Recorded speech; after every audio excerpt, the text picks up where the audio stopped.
Yo, what's going on, Dragon Ballers? Welcome back to another video. We have another topping deck profile from Team Crossworld. Matt managed to top the PPG DBS Fest. So firstly, Matt, how's it going? It's going pretty good. Feeling good getting that top. Awesome. Yeah, man. And you are one of the guys that I know has been grinding really hard for an event like this. So congratulations to you. You played U7 Goku, and I know this is a deck you've been practicing for quite some time. So why this deck over any other deck? Well, this deck it's got a really strong mid-range strategy.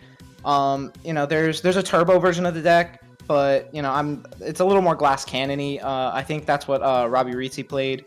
Shout out to him. He did well at the event as well. Top 4. But this deck just has so many options. Like, a lot of people see it as more of a linear deck, but everything costs 1 mana.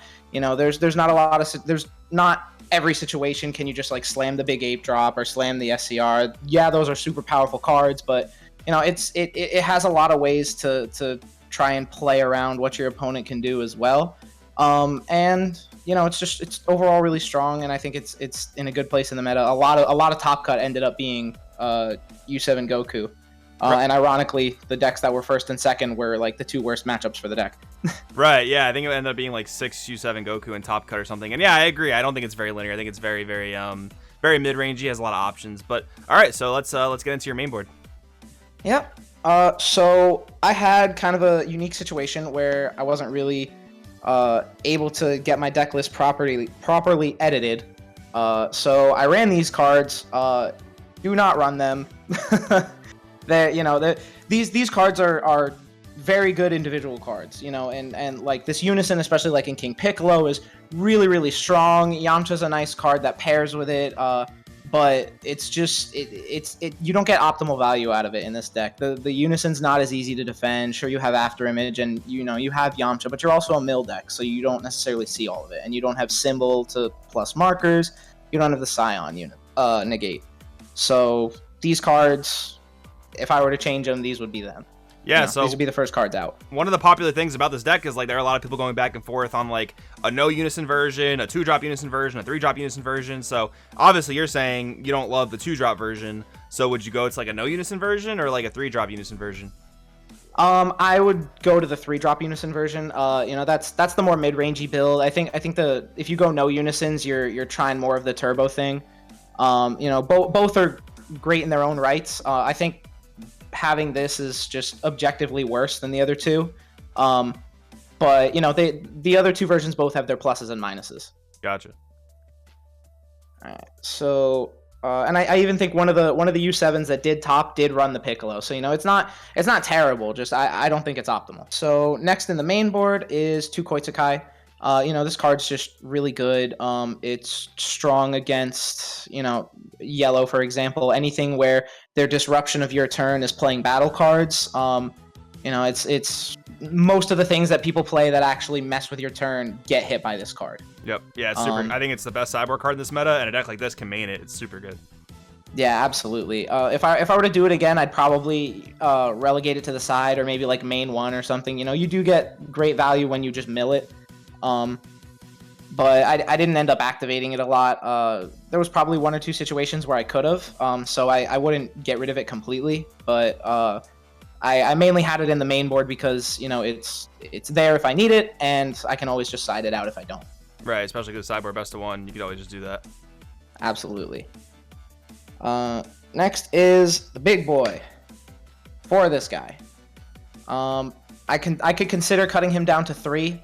But in the mid-range version, this is your bread and butter. This is your end game, and it wouldn't be a surprise to play him more than once in a game. Right. I think the no Unison version, may only run like 2 of them, something like that. And like I said, I could cut him to 3, but at the end of the day, he's also a U7, which is important for your leader. Right. And then we got all the cookie cutter engine. We have 4 Goku, 4 Android 17, 4 Frieza. These 2 cards are the best in the deck. This is a really strong counterplay right here. It's just, sparking 7 is all you need for it. And that just reduces the cost. You could even hard cast it if you need to kill something and then you draw a card. The Android 17 is just super, super strong at getting it card advantage. It's a 15k double striker, only costs 1 mana. Really, really strong card. And then the Frieza as well, 19k dual attack, also 1 mana.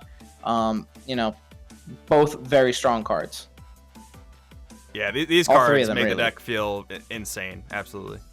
Oh yeah, for sure. This is your bread and butter, and this is more so than the 8-drop. This is what gives you the flexibility to not be as linear as more people assume the deck is.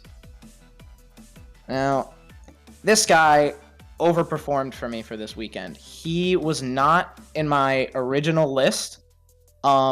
I played him because I couldn't get access to the TP Gohan that combos for 6k defensively. But super glad he was in the deck. Came up plenty. This is another guy that maybe potentially I could see cutting him to 3, but this card definitely overperformed for me. Yeah, it's funny you say this because I think we were talking about like a day or two beforehand. You were saying you were thinking about cutting it all together, weren't you? Yeah, like it wasn't even in the list that I wanted to have.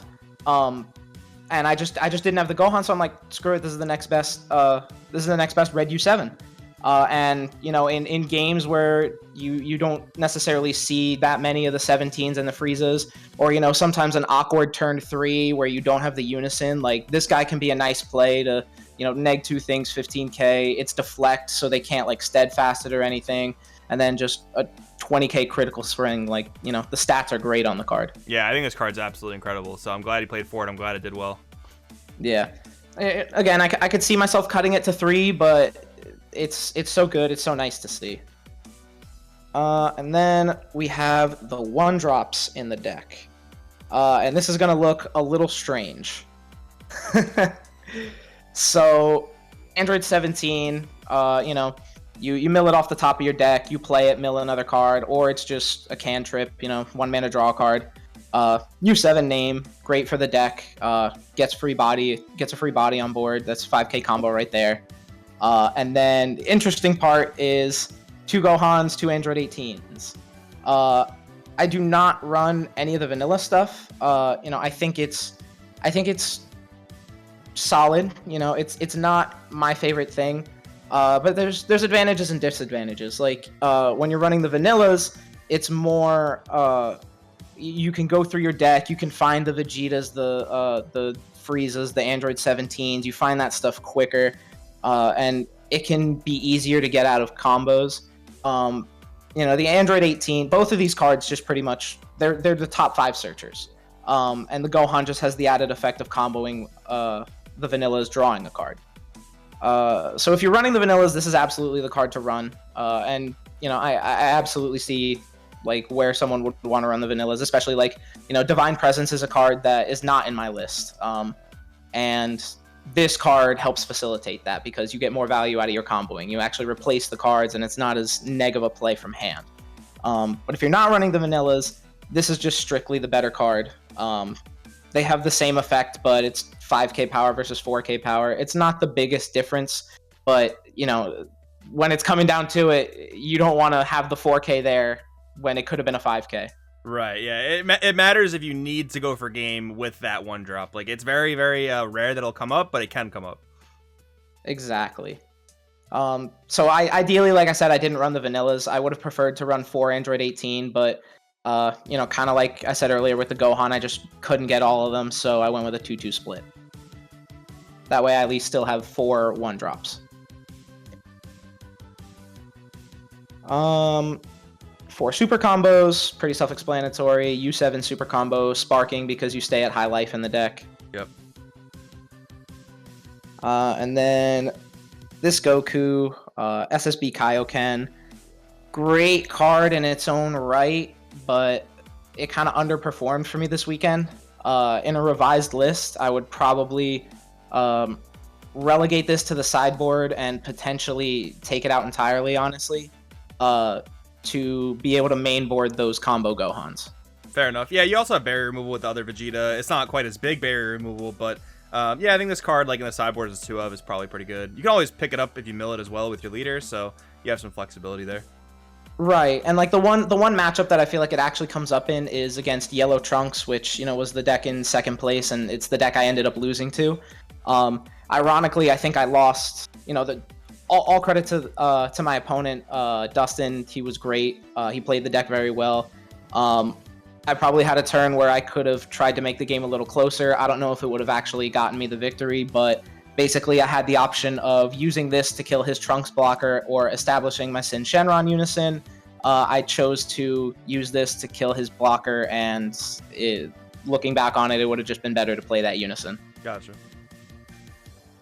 And then, yes, this guy, the SCR.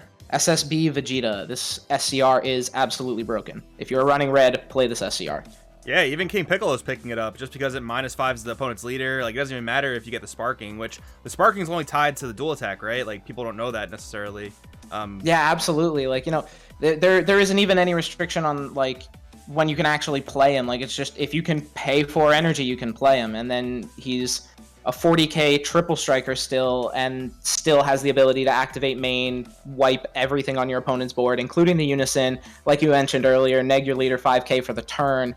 It's such a strong effect, and it has deflect, so it's such a safe play. Right. For turn, not necessarily every turn 4, but it can completely swing a game. And this card literally won me my Swiss match with David Sublet. He was great, and we had a really grindy match, and I just happened to hit the Vegeta at the right time. Now we get to the negate package. 3 Violent Rays, 3 After Image. So, Violent Rays, standard red Floodgate. 1 mana, discard a card, and either 20k battle cards or 20k Unisons can't attack for the turn. Really strong card for buying you an extra turn. Most of the boss monsters that you're worried about are going to be 20k or higher. So it really just messes with them a lot.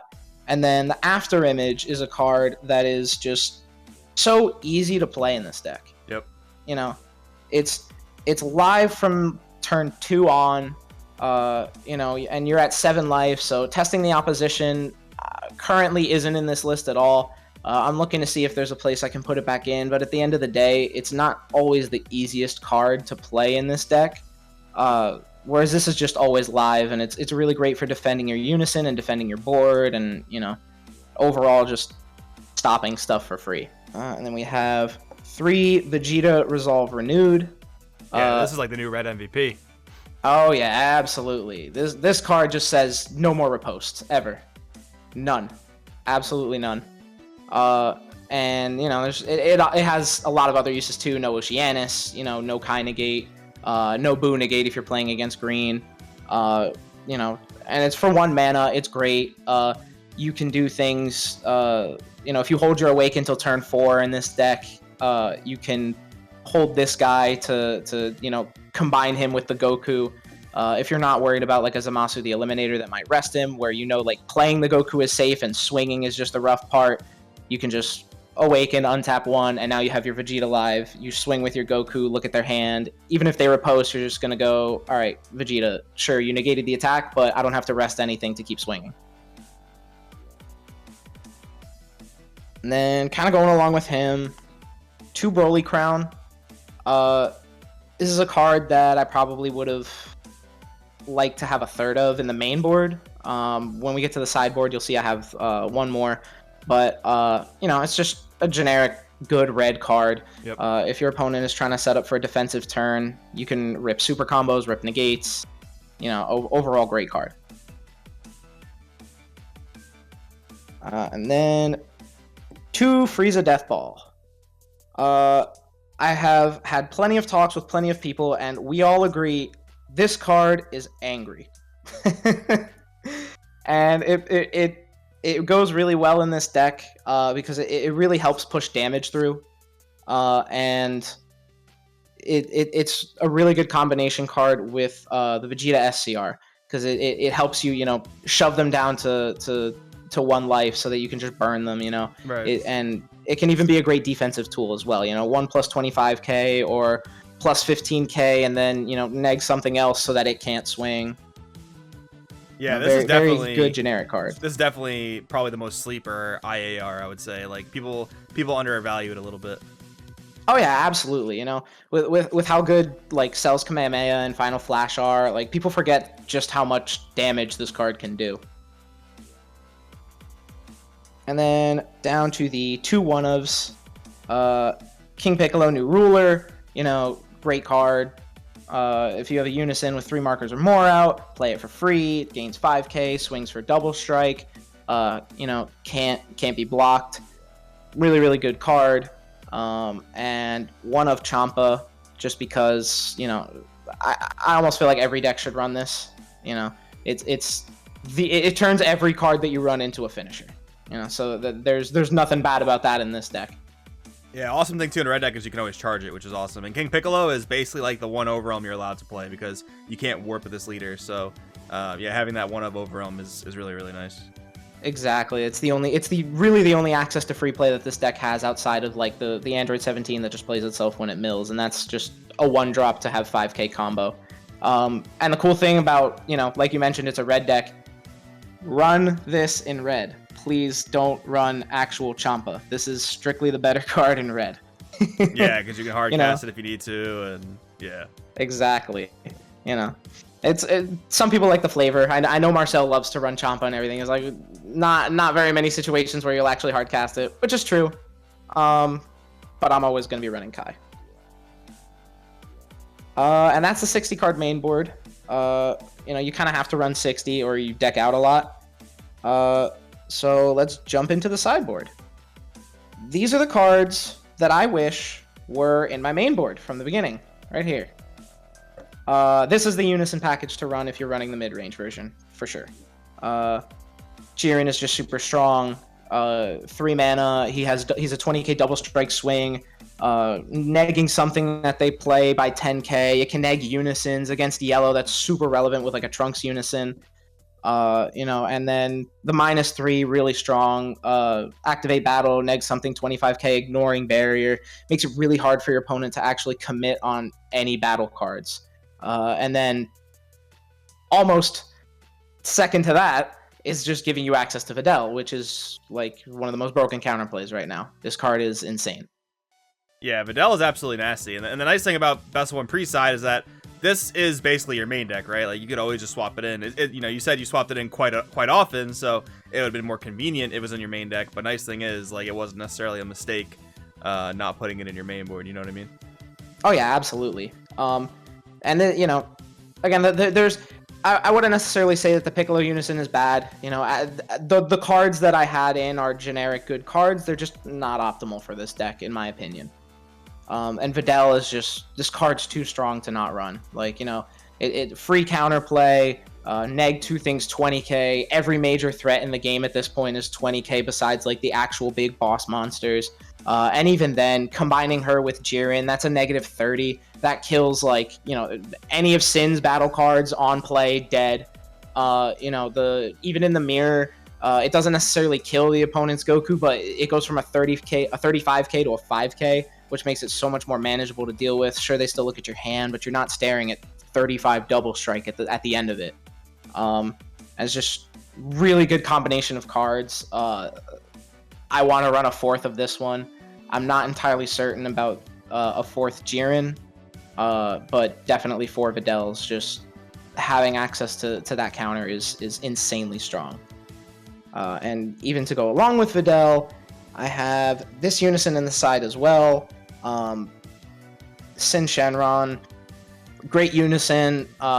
Ironically, against Sin Shenron, you know, lets you attack things in active mode, negs things 15k, 2 guys for a +1, and then the -2 to look at their hand and just rip anything, you know, well, anything that's 20k or less, I believe.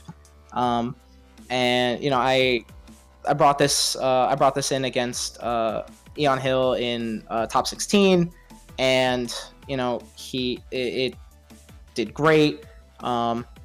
You know, this card is also great against the Trunks deck. This, like I was saying before, I wish I had played this on that turn. It would have made it so that I can attack the Trunks in active mode and all that. I was too afraid of Poutine at the time, but looking back, I should have just played this guy. So as for going into your main deck, would you just throw all 6 Unisons into the main, or would you main like Jiren inside Sin, or what do you think you would do? I would probably main Jiren inside Sin. If you have too many Unisons in the deck, it gets clunky, which is kind of why I'm debating leaving Jiren at 3. It also just makes it easier for the sideboard because I can just side out 3 Jiren, side in 3 Sin. But yeah, both of them in the deck. I actually did bring both of them in against Justin Rios, who was playing King Piccolo. And I ended up playing the Sin Shenron Unison. Looking back, Jiren was probably better for the matchup, but situationally, the turn I played this, I also Broly crowned him, so I just immediately -2, and I put him to 4 cards in hand, and there was at that point there was just no coming back from that. But definitely I would keep this guy in the sideboard. He's better in certain matchups, but Jiren is better in most matchups. Gotcha. Then we got 2 Realm of the Gods cards. This card was pretty much interchangeable with Death Ball in certain matchups. Against Sin, ironically, actually, I kept Death Ball in as well because that's a deck I want to be able to push damage against too. But this is mainly for Sin Shenron. Just the -30k to kill their 9-drop, activate battle. Super good. That card, if that card lives, you're gonna have a bad time. And then also for, not necessarily specifically for Sin, but helps against Sin, is Strategies of Universe 7. This card, I mainly wanted to side it in against blue. I didn't actually play any blue decks, but it's specifically to protect guys like the 8-drop and the secret rare from being bottom decked by Boo Unison. Gotcha. Yeah, that's a nice tech, especially because so much of the deck is Red Saiyans. It's got really good coverage in this deck. Oh yeah, absolutely, and it's also really great against Sin because they can't haze your guy. You strategies and suddenly they're staring at these hazes that they can't actually target your big boss monster that you're trying to go for game with. Right. And then the last 2 cards on the sideboard are just a 1 of Broly Crown and a 1 of Vegeta. This was just mostly to do ratio fixing for matchups that where I needed more Vegetas to make sure stuff didn't come into play, or if I wanted more Broly Crowns because I knew that the matchup would have my opponent leaving 2 mana up often. Black decks I wouldn't really want either of these against, but things like yellow I would bring a 4th in of this. Usually when I did my side out of the Piccolos and Yamchas, since I was only siding 3 Jirens and 3 Videls, it was like a 6 for 7 swap, and I would usually use one of these to fill that slot, and these also would come in a lot if it was a matchup I didn't need Koitsukai for. Cool. All right, Matt, thank you very much. I think a lot of players are going to really appreciate the in-depth explanation because you talked about a lot how, certain plays should go and whatnot. But anyways, Matt, any shout-outs you want to throw out there? Yeah, shout out to you and Crossworlds. Shout out to Justin Rios, helping me test a lot. Marcel Russell, Mike Ricciuti, everyone on the Crossworlds team. Love them all. Shout out to my, all my opponents played great this weekend. Shout out to Brandon for winning the whole thing. Dude's a beast with black decks. He's been playing black for a long time. He's been on Gogeta Xeno for a long time. Shout out to Dustin who beat me. Great with yellow trunks. Wasn't expecting to see a lot of it, but he took it, almost as far as he could. And shout out to PPG for putting on a great event. It was a little smaller than other events, but it ran smoothly. It was a great day. And happy birthday, Anna. I know it was your birthday on Sunday. Yeah, I think that's pretty much everyone. Awesome, man. Thanks again. Congratulations. We'll see you next time. Awesome. Thank you.